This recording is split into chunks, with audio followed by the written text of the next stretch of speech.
হাফেজে কোরআনকে যে হাদিয়াটা দিয়ে থাকি সেটা আমরা অনেক সময় জায়েজ করার জন্য এক ওয়াক্ত নামাজ হাফেজের দায়িত্ব দেওয়া হয়ে থাকে ব্যাখ্যা করার জন্য, যে এক ওয়াক্ত নামাজ হাফেজ সাহেব পড়াইলো সেই বিনিময়ে তাকে আমরা বেতন দিলাম। আসলে কি এক ওয়াক্ত নামাজের জন্য কোনো ইমাম ধার্য হয়, বেতন ধার্য হয়? এক ওয়াক্ত নামাজের জন্য কেউ খেদমতে কাউকে রাখেও না, প্রচলনে নেই। মূলত এইটা একটা বাহানা। চুক্তি ছাড়া তারাবি পড়ানোর পর যে হাদিয়া প্রদান করা হয় তাও প্রচলন হওয়ার কারণে মূলত পারিশ্রমিক প্রদানের একটি পদ্ধতি, যার কারণে এই পদ্ধতিটিও নাজায়েজ।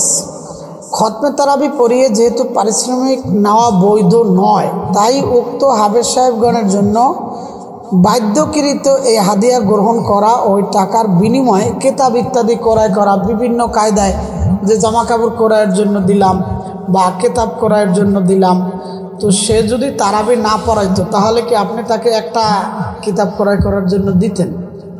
একটা কোরআন শরীফ ক্রয় করার জন্য 200 টাকা দিতেন? অবশ্যই না। তাহলে বোঝা গেল এটা হিলা করার নামান্তর, ব্যাখ্যা বিশ্লেষণের নামান্তর। এই বাহানায়ও যেই পারিশ্রমিক দেওয়া হবে সেটাও কোরআনের সামান মূল্য হিসেবে ধরা হবে, এটা একদম অবৈধ, নাজায়েজ। আলহামদুলিল্লাহি রাব্বিল আলামিন ওয়াসসালাতু ওয়াসসালামু আলা সাইয়্যিদিল মুরসালিন মুহাম্মাদি ওয়া আলিহি ওয়া আসহাবিহি আজমাইন। আল্লাহুম্মা সাল্লি আলা সাইয়্যিদিনা মুহাম্মাদিন নাবিয়্যিল উম্মি ওয়া আলিহি ওয়া আসহাবিহি আজমাইন। বিসমিল্লাহির রহমানির রহিম। ওয়ালা তাশতারু বিআয়াতি সামানান কালিলা। আলহামদুলিল্লাহ, পবিত্র মাহে রমজানের ধারাবাহিক আলোচনায় আজকের বিষয়বস্তু খতমে তারাবিতে হাদিয়া নেওয়া প্রসঙ্গে হাফেজে কোরআনকে হাদিয়া দেওয়া যাবে কিনা, খতমে তারাবি পড়ে হাদিয়া দেওয়ার বিষয়ে আমাদের অত্যন্ত গুরুত্বপূর্ণ আলোচনা। পবিত্র রমজান মাসে তারাবিতে পবিত্র কোরআনুল খতমের মতো তুলনা আর কোনো ইবাদতে হতে পারে না। নবীজি সাল্লাল্লাহু আলাইহি ওয়াসাল্লাম যে সহি পদ্ধতি বর্ণনা করেছেন, সাহাবায়ে কেরাম করেছেন, পবিত্র মাহে রমজানে এমনিতে একটা হরফ তেলাওয়াত করলে 10টা, কমপক্ষে 10টা হরফ তেলাওয়াত করার সওয়াব পাওয়া যায়। তো যারা খতম তারাবি পড়েন, অনেকেই মুসল্লিরা আছেন নিজেরা কোরআন তেলাওয়াত করতে পারেন না, তো সেক্ষেত্রে শুনলেও তদ্রূপ সওয়াব পাওয়া যাবে। কিন্তু হাফেজের কোরআনকে তারাবির শেষে বিদায়ের সময় হাদিয়া দেওয়া প্রসঙ্গে অনেকে এক্ষেত্রে কিছু অনেকে চুক্তি করেন। চুক্তিটা তো জায়েজ একদম নেই, বিলকুল। এত টাকা দিতে হবে, এত কিছু, এটা তো একদম নাজায়েজ। মহান রব্বুল আলামিন আয়াতে কারিমার মধ্যে বলেন, ওয়ালা তাশতারু বিআয়াতি সামানান কালিলা। আমার আয়াতকে তোমরা ক্রয় করিও না বা বিক্রি করিও না অল্প বিনিময়ের দ্বারা।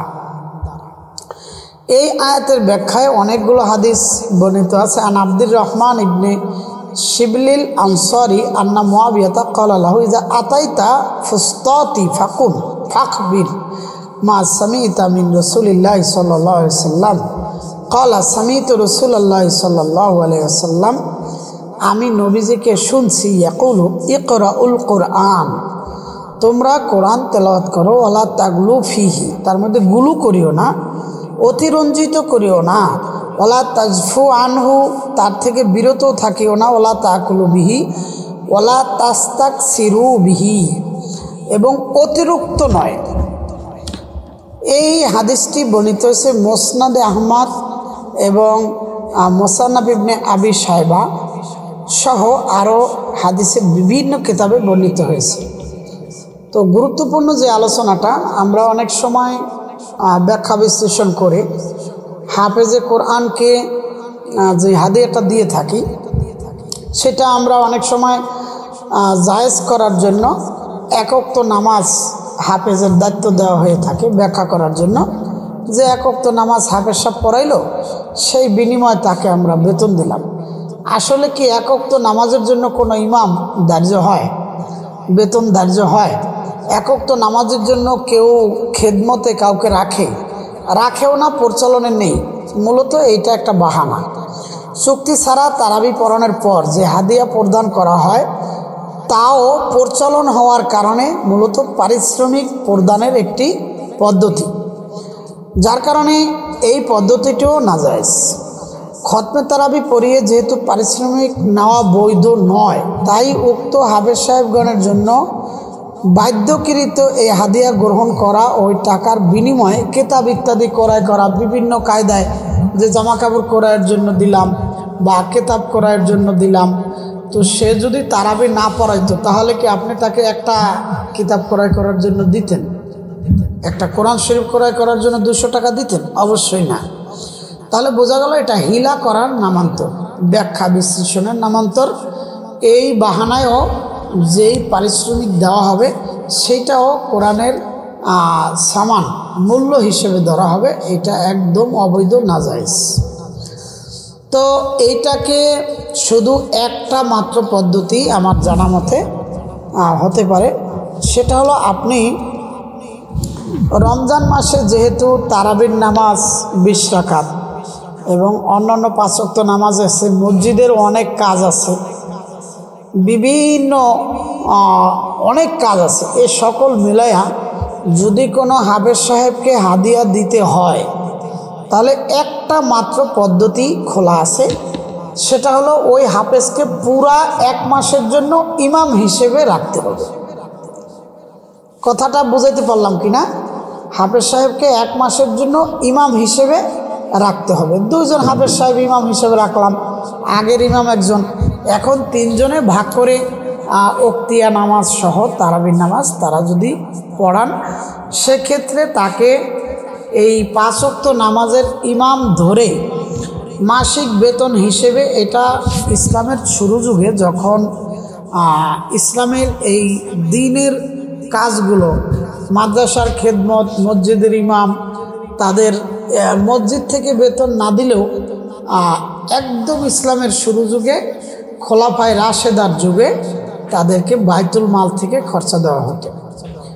তো সেই হিসেবে একজন ইমাম যদি 1 মাসের জন্য তাকে ইমাম হিসেবে রাখা হয় রমজান মাসের জন্য, তাহলে একটি মাত্র রাস্তা খোলা আছে, তাকে আপনি 1 মাসের বেতন হিসেবে, ঈদের সময় মানুষকে হাদিয়া দেওয়া যেতে পারে, আবার ঈদের সময় ইমামকে বোনাস দেওয়া যেতে পারে, বোনাস দেয় ইমামকে।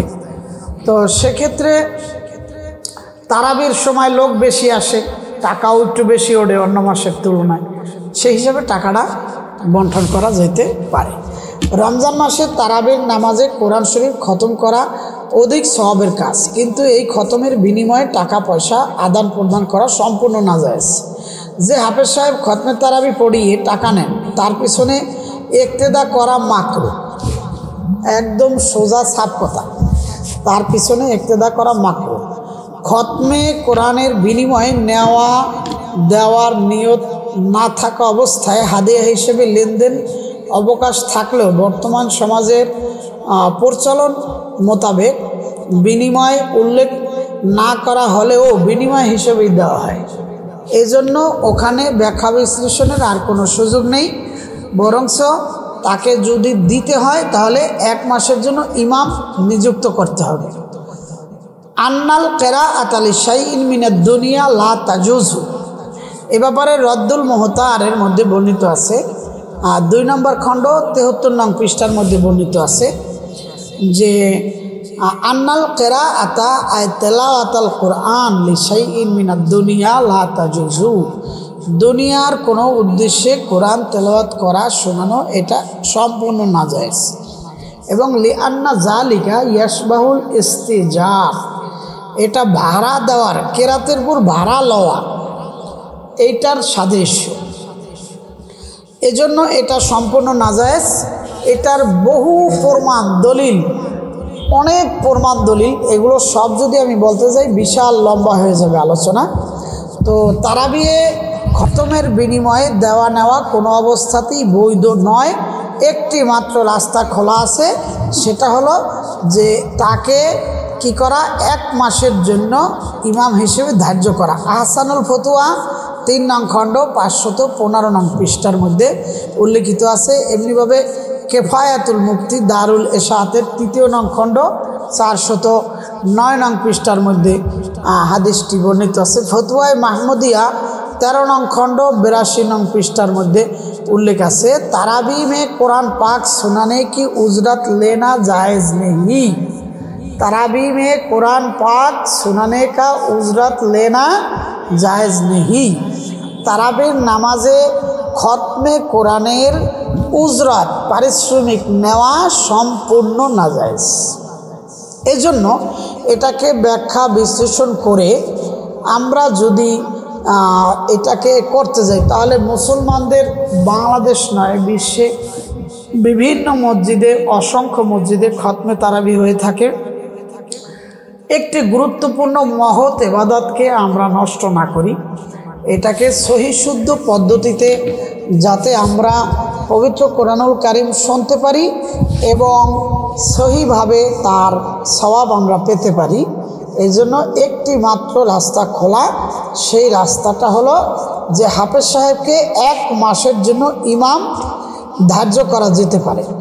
এ ব্যাপারে ফতোয়ায়ে দারুল উলুম দেওবন্দ মাকতাবায়ে দারুল উলুমের মধ্যে 4 নং খণ্ড 246 নং পৃষ্ঠার মধ্যে উল্লেখ আছে, উজরত পার কোরআন শরীফ পড়ানা দুরুস্ত নেই, বিনিময় নিয়ে কোরআন পড়ানো জায়েজ নেই, उसमें सवाब नहीं, तार मध्य सवाबও मिलবে না।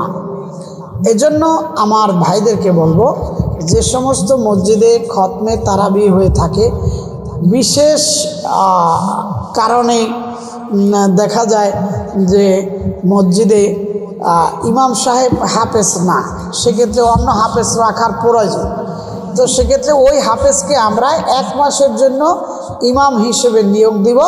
তাহলে আমাদের এই হাফেজ সাহেবকে যে পারিশ্রমিকটা দিব এটা ইমাম হিসেবে দেব। একটা মাত্র সহি নির্ভেজাল একদম গ্যারান্টি, সকলের সাথে চ্যালেঞ্জ, এই কথার উপর আর কোনো যুক্তি তর্ক কোনো দলিল এটার উপর চলবে না। আর ফাঁক ফুটা তালাশ করার কোনো সুযোগ নেই। আমাদের মহৎ ইবাদত রমজানুল মুবারকে কোরআন তেলাওয়াতের মতো এমন একটি মহৎ ইবাদতকে নষ্ট করতে কোনো মতেই দেওয়া যাবে না। এক্ষেত্রে যা মানে যেখানে যাকে আমরা পাই তার থেকেই যদি ফতোয়া জিজ্ঞেস করি আর মাসালা জিজ্ঞেস করি এভাবে শুনতে থাকি তাহলে কিন্তু সমাধান হবে না। বিষয়টি নিয়ে গোড়ামিরও কোনো সুযোগ নাই। আপনার আমল আপনার কাছে, আমার আমল আমার কাছে। Jamia Qasimia Islamic research centre মাদারীপুরের পক্ষ থেকে আমাদের পবিত্র রমজানুল মুবারকের ধারাবাহিক আলোচনায় সকলকে স্বাগত জানিয়ে এখানে শেষ করছি। সকলেই ভালো থাকবেন। আল্লাহ হাফেজ। নিউ আল কারীম মিডিয়া একটি ব্যতিক্রমধর্মী মিডিয়া। সত্যের পথে রব আমরা অবিচল।